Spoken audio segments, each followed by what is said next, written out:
Everything Mindhunter fans need to know about the Atlanta child murders.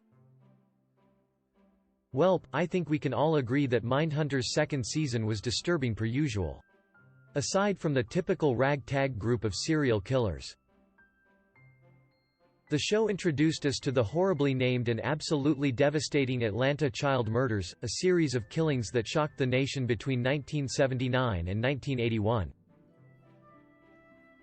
This murder spree resulted in the deaths of at least 28 children, and led to a ton of controversy about who really committed the crimes.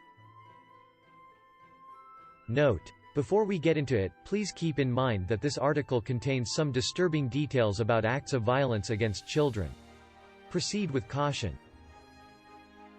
First, some background on the Atlanta child murders. Honestly, not gonna get into too much detail here because we're talking about children.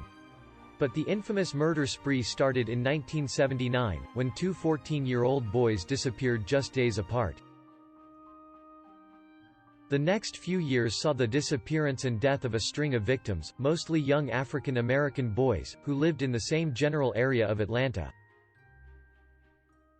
Every day, every night, it seemed like they were finding bodies, Sheila Baltazar told the New York Times. The city was turned upside down. There was this big dark cloud over us.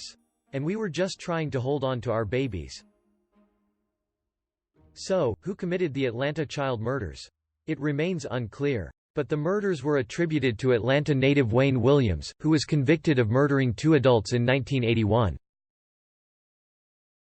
The killings stopped after Williams' arrest, but he has steadfastly maintained his innocence.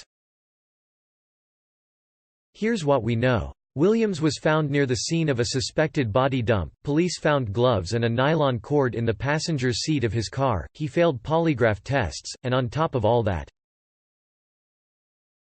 fibers matching those in his home were found on several victims. Which, yeah sure, all sounds pretty incriminating.